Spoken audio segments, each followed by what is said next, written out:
How many times have you set a goal for yourself at the beginning of the month and then not seen it through? I know I've done this plenty of times, and I'm asking as a genuine question and not as an attack because truthfully, I think you're here to do some really incredible things. And one of the things that is preventing you from achieving those incredible things is not having a good framework to achieve your goals. So today I'm going to share with you a step-by-step guide that is going to walk you through how to get clear on what goals you need to focus on this month, and then how to break those goals down into small actionable steps so they're not overwhelming or intimidating to get started on. So make sure you grab the worksheet below so you can follow along with today's activity and get your goals all set up for next month. The first step of your framework for setting and achieving your goals is creating a goal map. Now, a goal map is usually set for a certain amount of time, so for a month or maybe a year. But I want to be very clear. Just because you don't accomplish something in the time that you set to accomplish it doesn't mean you should give up on that goal. Now, with that little reminder being said, let's go ahead and write out our goals for next month. There are 7 different types of goals that we are going to focus on for our goal map. This is personal development, career, travel, fun, health, finance, and relationship. Now, if you're not currently working, feel free to swap out career for something like school, or if you're trying to pursue an entrepreneurial dream like writing a book or starting a business. Once you have your goals written out, if there are any goals that really stand out that you want to focus on next month, make sure you circle them now. Now, if you have all of your goals written out, but you're struggling to figure out what goal you want to focus on, go ahead and flip to the next page and write out the goals from each category that you would circle and then rate them on a scale of 1 to 5, 1 being the least interesting and 5 being the most interesting.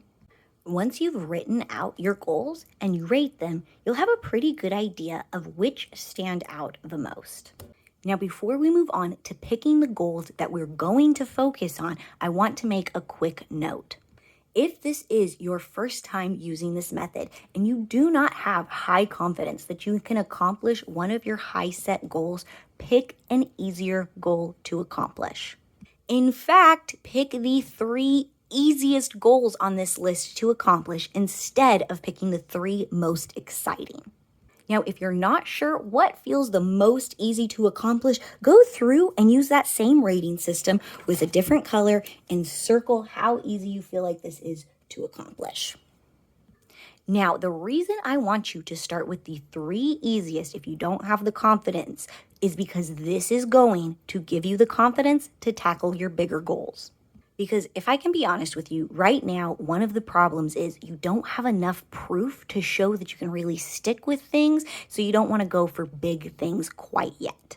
But the more you do small things and stick with those things, the more evidence you have for yourself that you are the kind of person that sets and sticks with your goals. This makes it really easy to set and stick with your bigger goals. Now you should have a really good idea of what you want your big goal to be for next month. Now, I recommend instead of picking like a big 3 or a top 5, I recommend focusing on one goal. Because if you accomplish this goal in less than a month, you can always just go back to your goal map and pick a new goal to start working on. But when you try to juggle 2 or 3 or even more main goals, it can start to get a little hairy, and eventually a couple of goals are going to fall off anyway. So instead of going through that internal battle and feeling that guilt halfway through the month, let's just go ahead and pick one goal to focus on right now. Now you're going to brain dump everything that you can think that you would need to do to accomplish this goal. Now, a couple of notes on this brain dump. None of this needs to be in chronological order. This is a chance for you to just get out anything that might need to happen in order to make this goal accomplished. Now, if you feel really stuck and you have no idea what you could possibly start for this goal, I want you to write out tomorrow for this goal, I will. And then just start writing out things that you could do for this goal. Again, these don't really need to be the right or the wrong task or what task you're actually going to do tomorrow. It's just a way to prompt your brain to start thinking of tasks. This will also help you uncover any blind spots you had to this goal before.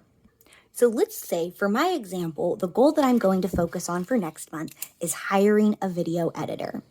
As I do this, I could realize one of the tasks that I need to do is writing out a job description, which, by the way, that's a true example. This is exactly what happened. I totally forgot that I had to do something really basic, like just writing a job description. It's really easy to do this with our goals, so dumping out all of these different tasks that we need to do is a great way to get all of these little hidden tasks out.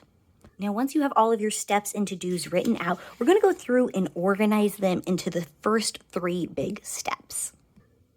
Now, if you are not sure what your first steps should be, the easiest thing is to go back to that brain dump and circle anything that you wrote out that's going to be the easiest thing to accomplish. Now, I do want to give you a bit of a warning. As you pick your first step, you might realize that there are a few things that you need to do before to get to this point, and that's totally fine. All you need to do is just use this framework that I'm about to show you for that other step, or that real true first step, I should say. So now you're going to look at your first step, and you're going to break it down into actionable tasks. Now, we have 9 task boxes written out for you, but there is a possibility that your step may take more or less than 9 boxes, and that's totally fine. If it takes up less, no worries. You don't have to fill up every task box for the step. And if it takes up more, just go ahead and print out another sheet for you to use for the remaining tasks. Once you have all of your tasks written out for your first step, move on to your second step and use this same framework and write out your tasks for that step. Last, you're going to schedule out deadlines for each of your tasks. The simplest way that I found to do this was by placing the task in my planner on the day that I planned to complete it. Especially because they are broken down into such simple steps, it's easy for me to integrate this into my day, even if I've got a relatively busy day. But don't try to plan too much in the future. The future is pretty unknown, so the best way to do this is to look at about a week ahead. Trying to plan for your full month can be a little overwhelming, and truth be told, it's not going to go as planned. I am so excited for you to use this method on your goals this month and really see how much you're able to accomplish in such an easy way. And don't forget to comment your goals down below. And be sure to like and subscribe for more videos coming out.